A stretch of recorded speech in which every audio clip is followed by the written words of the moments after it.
For today's vlog mga kabady ay meron naman tayong panibagong YouTube channel na re-review o i-feature walang iba kundi ang YouTube channel ni Carla Tapiolar Vlogs at ni Peking Koreana. Si mga kabady, ito si Carla Tapiolar ay may mahigit 165,000 subscribers at ito si Peking Koreana naman ay umabot na sa 88,000 subscribers. Dito sa video ito mga kabady ay ating alamin kung magkano na nga ba yung kanilang estimated YouTube sahod. Disclaimer, lahat na makikita yung amount dito o yung mababanggit kong amount dito ay pawang estimated po lamang gamit ang Social Blade. Ang Social Blade ay isang public website na kahit sino ay pwedeng tumingin dito at maaari nyo rin makita ang lahat ng mga estimated YouTube sahod ng mga vloggers or content creator. Layunin lamang ng video na ito na makapagbigay ng inspirasyon sa mga taong makapanood nito, lalong-lalo na sa mga small YouTuber. So yun mga kabady, ano pang hinihintay natin, samahan nyo kung i-review natin ang status ng YouTube channel ni Carla Tapiolar Vlogs at ni Peking Koreana. So yun mga kabady, dito tayo yun sa official YouTube channel ni Peking Koreana. Dito sa social blade, so unahin natin, ito si Peking Koreana. Mayroon siyang 88,000 subscribers at umabot na sa 172 uploads na video. Total lang yung video views umabot na sa mahigit 19 million. Ginawa yung YouTube channel noong November 19, 2025. In the last 30 days na kuha ng 3,300 subscribers, ito si Peking Koreana. At umabot sa 2.5 million video views in the last 30 days yung kanyang nakuha.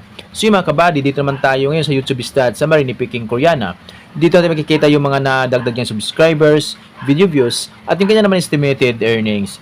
Pero ititingnan natin dito mga kabady ay yung kanyang daily average at weekly average. So sa kanyang daily average na kuha siya ng $21 at yung highs na may mabot sa $330 so i-convert sa piso.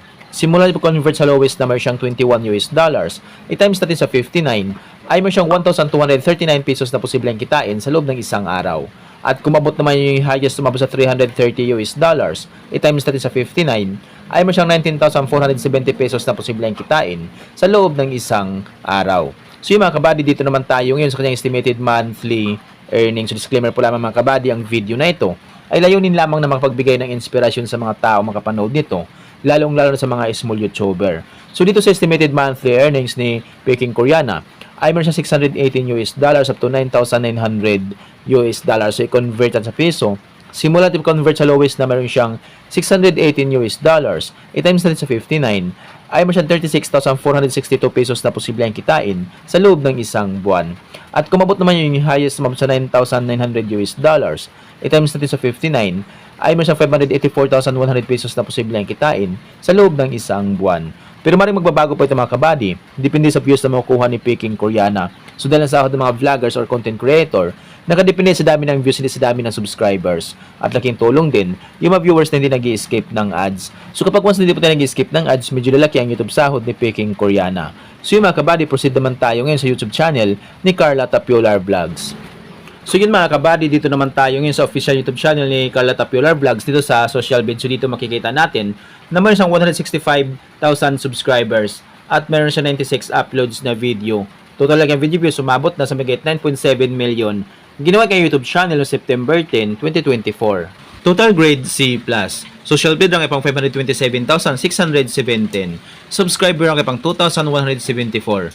Video views rank ay pang 1,749,005. Country rank ay TBD. In the last 30 days na kuha ng 3,000 subscribers, ito si Carla Tapiolar Vlogs at umabot sa 736,000 video views in the last 30 days. So yun mga kabady, dito naman tayo ngayon sa YouTube stats summary ni Carla Tapiolar Vlogs. Dito na makikita yung mga nadagdag yung subscribers, video views, at yung kanya naman estimated earnings. Pero ititingnan natin dito mga kabady ay yung kanya daily average at weekly average. So sa kanya daily average na kuha siya ng $6 up to $98 so i-convert sa piso.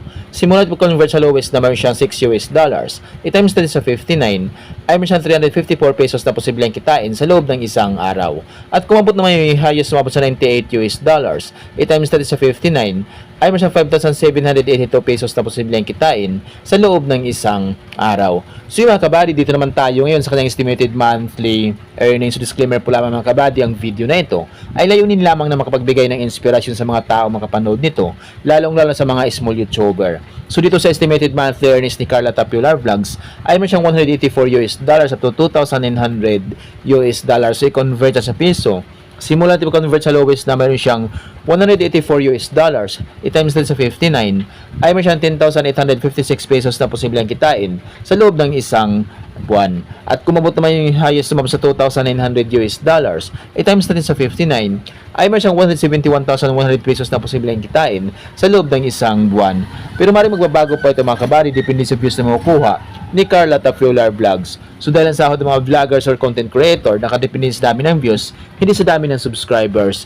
At laging tulong din yung mga viewers na hindi nag-escape ng ads. So kapag once na hindi pa tayo nag-escape ng ads, medyo lalaki ang YouTube sahod ni Carla Tapiular Vlogs. So yung mga kabali, deserve din ni Peking Koreana na magkaroon siya ng malaking sahod sa kanyang YouTube channel. So deserve din ni Carla Tapiular Vlogs. Kaya tuloy-tuloy natin suportahan itong dalawang vlogger na ito.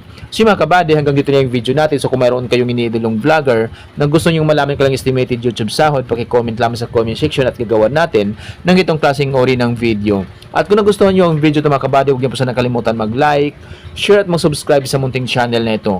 Once again, this is Kabady Vlog. Peace out.